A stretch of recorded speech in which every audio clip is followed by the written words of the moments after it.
जब देश में तकनीक पर बात होनी चाहिए, विज्ञान पर बात होनी चाहिए और तुलनात्मक अध्ययन होना चाहिए, ऐसे में बात हो रही है गाय, गोबर, गोमूत्र और मनुस्मृति पर।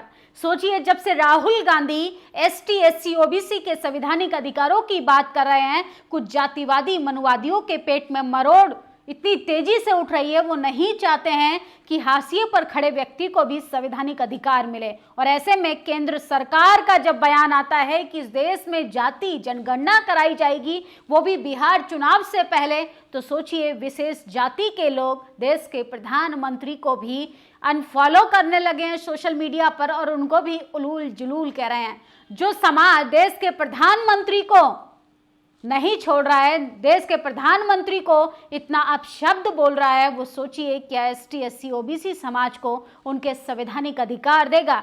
ये तस्वीर देखिए, ये तस्वीर है शंकराचार्य की। इनका एक बयान सुनकर आप चौंक जाएंगे और दांतों तले उंगली दबा लेंगे। सोचिए, कल तक इनको राहुल गांधी बहुत अच्छे लग रहे थे क्योंकि इनको उम्मीद थी जब से योगी आदित्यनाथ राजनीति में आए हैं, तमाम बाबाओं को अपना राजनीतिक करियर चमचमाता हुआ दिखाई देता है, तो इनको भी राहुल गांधी की तरफ ये स्टैंड लेते हुए दिखाई देते थे। लेकिन जब से राहुल गांधी ने बहुजनों के संवैधानिक अधिकारों की बात करना शुरू कर दिया है, उन्होंने साफ तौर पर संसद में जब से कहा है कि मैं मनुस्मृति को नहीं मानता, मैं संविधान को मानता हूं और संविधान ही मेरा धर्म ग्रंथ है। सोचिए, तब से शंकराचार्य को बुरा लग गया और शंकराचार्य ने क्या कुछ कहा, आप उनका बयान सुनिए। मनुस्मृति को राहुल गांधी अपनी किताब नहीं मानते।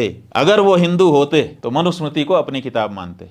तो सुना आपने। सोचिए, ये कांग्रेसी शंकराचार्य हुआ करते थे, लेकिन फिलहाल ये पता नहीं ये ब्राह्मण शंकराचार्य हो गए। इनका जातिवाद सीधा तौर पर सामने दिखाई देता हुआ नजर आ रहा है। कांग्रेसी शंकराचार्य ने कांग्रेस के राहुल गांधी को भी सरेआम धो डाला। उन्होंने कहा कि वो हिंदू नहीं है और वो मनुस्मृति को नहीं मानते हैं। मनुस्मृति से ही देश चलेगा और इनका जीवन यापन भी मनुस्मृति से ही चलता है। ये बाबा लोग अपना मूल सिद्धांत कभी नहीं भूलते, भले ही इन्हें कितना भी सर चढ़ा लो। शंकराचार्य बनने के लिए कोई खास योग्यता नहीं चाहिए। मनुस्मृति और ब्राह्मण समाज से ही होना काफ़ी है। आपको याद होगा, मध्य प्रदेश से आने वाली बहुजन समाज की बेटी देवकी पटेल कथावाचक थी।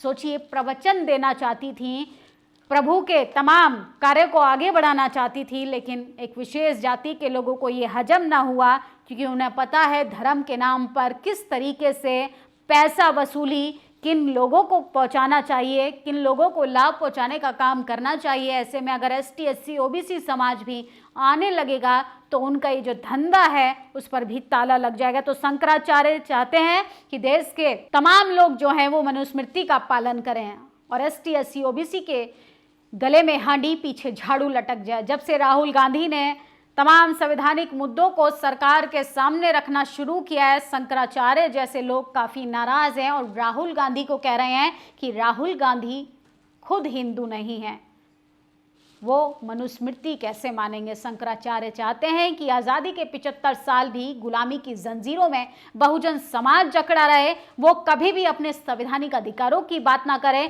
ताकि सर्वोच्च पद पर जाकर मलाई खाने वाले विशेष अव्वल दर्जे के जो लोग हैं उनका वर्चस्व कायम रहे। और सोचिए किस तरीके से शंकराचार्य का काम होता है, प्रवचन देना, मानवता को आगे बढ़ाना, शांति समृद्धि को आगे बढ़ाना, लेकिन इनका तो जो जहर है वो ऐसा दर्शाता है कि इनका राजनीतिक लाभ है और कुछ भी नहीं। सुप्रीम कोर्ट के वकील का कहना है कि मनुस्मृति का समर्थन करना आतंकवाद है। बाबा साहब ने भी इसलिए जलाई थी। और कुछ लोग कहेंगे कि हमारा धार्मिक ग्रंथ है। असल में धार्मिक ग्रंथ नहीं है जिसमें महिलाओं के लिए कुरीतियां हो, जिसमें सामाजिक कुरीतियों को बढ़ावा दिया जाए, जिसमें महिलाओं को पैर की जूती समझा जाए, जिसमें एक विशेष जाति के लोगों को इस तरीके से अपमानित किया जाए कि उनको जानवरों से भी बदतर समझा जाए। सोचिए, महार तालाब का इंसिडेंट याद है जहां पर जानवर पानी पी सकता था लेकिन इंसान पानी नहीं पी सकता था। उस जातिवाद के खिलाफ बाबा साहब ने वो मनुस्मृति जलाई थी। आज शंकराचार्य जैसे लोग चाहते हैं कि इस देश में मनुस्मृति से देश चलाया जाए। असल में मनुस्मृति को कायम रखने वाले ये वही जातिवादी मनुवादी लोग हैं जो नहीं चाहते हैं कि सबको समान अधिकार मिले और सबको समान तरीके से पदों पर नियुक्ति की जाए। आतंकी हमले के आज 13 दिन हो गए। हमारे लोगों को धर्म पूछकर बेरहमी से मारा गया। हमारी सरकार ने क्या किया? ट्विटर हैंडल बंद कर दिए, यूट्यूब चैनल बंद कर दिए, प्रधानमंत्री ने जमकर रैलियां की, विपक्ष को जमकर कोसा, न्यूज चैनलों में हवाई फायर हुए, पीएम ने पाकिस्तान का नाम तक नहीं लिया। तो सोचिए, देश के प्रधानमंत्री लगातार बैक टू बैक विदेशी दौरे कर रहे हैं, चुनावी रैलियां कर रहे हैं, चुनावी रैली में बड़े बड़े भाषण दे रहे हैं। और सोचिए, कश्मीर में किस तरीके से तनाव का माहौल है, उस ओर देश के प्रधानमंत्री की नजर नहीं जा रही है। देश में लंबे अरसे से एसटी एससी को शिक्षा अधिकार और तमाम सुविधाओं से वंचित रखा गया। आज भी सरकारें इनकी तरक्की को लेकर जरा भी गंभीर नहीं, चाहे कांग्रेस हो या भाजपा। इनके विकास में पैसे को भी सरकारें हैं इन पर ना खर्च करके इनके राजनीतिक लाइफ के लिए डाइवर्ट कर रही हैं। तो सोचिए, किस तरीके से जातीय जनगणना भी भाजपा का एक लॉलीपॉप है। बिहार चुनाव को लेकर सरकार डर गई है, क्योंकि वहां पर बीजेपी का धार्मिक कार्ड जो है वो पूरे तरीके से फेल होता हुआ दिखाई दे रहा है। और बिहार की जनता उड़ती चिड़िया को हल्दी लगाना अच्छे से जानती है। वहां पर बिना सोशल जस्टिस के मुद्दे के बिना कोई भी काम नहीं हो सकता। इसलिए बीजेपी चाहती है वहां पर जातीय जनगणना के मुद्दे को हाईलाइट कर चुनावी रोटियां सेकी जाए। और तेजस्वी यादव का यह बयान सुनिए। गरीब के जेल में ठूस रहा है, गरीब के घर छापा मारता है। अफसोस की बात हमको पीड़ा होती है तेजस्वी को, जब दलित समाज के घर में घुस के, अति पिछड़ा समाज के घर में घुस के पुलिस हमारी माँ बहनों को डंडा से मारने का काम करती है, तो तेजस्वी का रोआ खड़ा हो जाता है, दिल दहने का काम होता है। तो सुना आपने किस तरीके से तानाशाह सरकार की क्रूतियों को उजागर किया है। पुलिस जब दलित अति पिछड़े समाज के घरों में घुसकर मां बहनों पर लाठियां भाजती है तो तेजस्वी का रोआ खड़ा हो जाता है, दिल दहल जाता। बिहार में सबसे ज्यादा हत्या अति पिछड़ों की हो रही है। एक मौका दीजिए, नौकरी और सुरक्षा की गारंटी तेजस्वी यादव की होगी। सोचिए, तमाम राजनीतिक पार्टियां तमाम वादे करेंगी, लेकिन जनता को सचेत और जागरूक रहकर अपने संवैधानिक अधिकारों को ध्यान में रखकर ही वोट करना चाहिए। और नीट 2000 परीक्षा में भाग लेने वाले सभी अभ्यर्थियों को हार्दिक मंगल कामनाएं। हम कामना करते हैं कि सफलता न केवल आपके परिवार का बल्कि पूरे परिवार समाज का गौरव बने। परीक्षा केंद्रों पर सुरक्षा के नाम पर किसी बहन बेटी के आत्मसम्मान, किसी भी धार्मिक भावनाओं को ठेस न पहुंचे, यही हमारी संवेदनशील और जिम्मेदारी व्यवस्था का परिचारक होना चाहिए। तो आज नीट की परीक्षा है। किस तरीके से तमाम लोग कह रहे हैं कि यहाँ तो परीक्षा होने से पहले ही पेपर लीक हो जाता है, सरकार हर चीज की सुरक्षा का जिम्मा लेती है। और सोचिए किस तरीके से गैर जिम्मेदारी काम हो जाते हैं। और ये बाबा है रामभद्राचार्य, आरक्षण विरोधी, जातिवादी और घोर भेदभाव को बढ़ावा देने वाले ये रामभद्राचार्य का कहना है। मिश्रा, पांडे, द्विवेदी को छोड़कर जो भी लोग हैं वो ब्राह्मण से नीच जाति में आते हैं। नीच ऊंच क्या होता है? संविधान सबको इक्वालिटी, समान धारा में लाने का काम करता है। लेकिन शंकराचार्य और रामभद्राचार्य जैसे लोग चाहते हैं कि इस देश में जाति के नाम पर, धर्म के नाम पर, लिंग के नाम पर भेदभाव बढ़ता जाए, ताकि इनकी धर्म की रोटियां सिकती रहें। अभी तक गुजरात के स्टेशनों में सिर्फ ड्रग्स ही पकड़े जाते थे, अब गोमांस भी पकड़ा जाने लगा। गुजरात के बड़ोदरा रेलवे स्टेशन पर ट्रेन के डब्बों में 1200 केजी गोमांस मिला है। पार्सल पैकेट भेजने का नाम विजय सिंह है, रिसीवर का नाम जाफर साबिर है। नाम पर ध्यान देना चाहिए। तो सोचिए, गाय के नाम पे मुसलमानों को टारगेट किया जाएगा, आतंकी हमला होगा तो मुसलमानों को टारगेट किया जाएगा।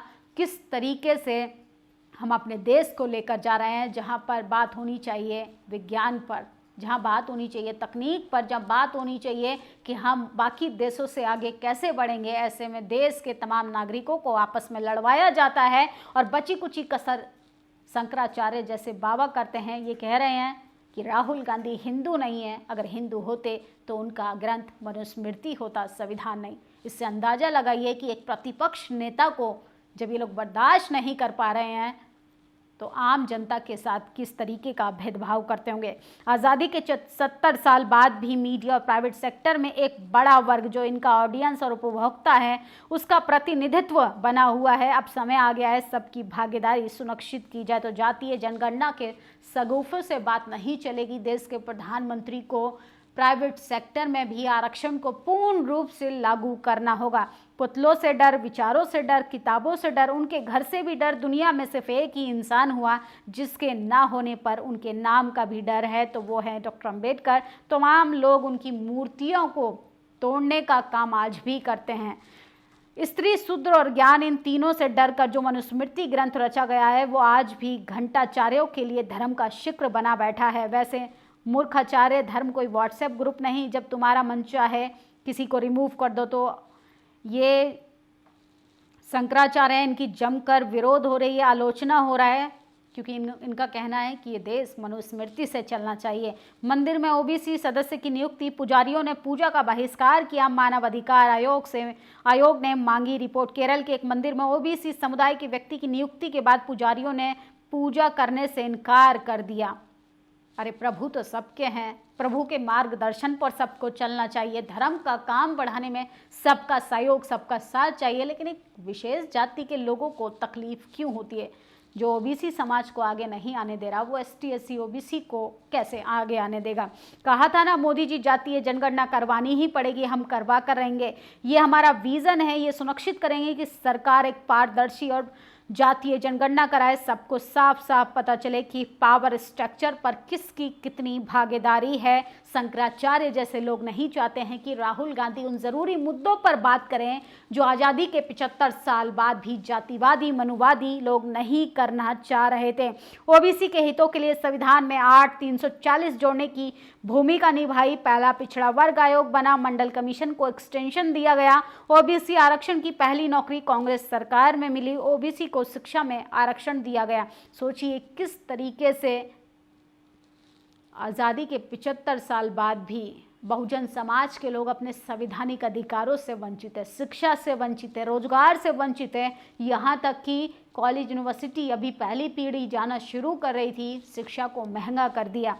और गडकरी भाई ने बोला था जो जात की बात करेगा उसको लात मारूंगा। गडकरी भाई, तेरा क्या वादा, तेरा जो वचन वो कसम, क्या इरादा, पूछता है भारत। तो सोचिए, जातीय जनगणना की बात तो देश के प्रधानमंत्री ने कही, लेकिन उन्हीं के पार्टी के मंत्री का एक बयान आता है कि जो जात की बात करेगा उसको लात मारेंगे। क्या नितिन गडकरी लात मारने का काम करेंगे या वो सार्वजनिक रूप से देश के प्रधानमंत्री से माफ़ी मांगेंगे? ये तमाम बड़ी खबरें थी जो टीवी अखबार आपको नहीं दिखाएगा। और शंकराचार्य के इस मनुस्मृति समर्थन बयान पर आपकी क्या प्रतिक्रिया है, कमेंट बॉक्स में जरूर बताइएगा। शुक्रिया। दस्तक की आपसे गुजारिश है कि अगर इसको बचाना चाहते हैं तो नेशनल दस्तक को सब्सक्राइब करने के लिए रेड कलर के सब्सक्राइब बटन को दबाएं, फिर बेल आइकन की घंटी दबाएं। नेशनल दस्तक को बचाने के लिए बहुत जरूरी है कि हर खबर को शेयर करें, लाइक करें, कमेंट जरूर करें।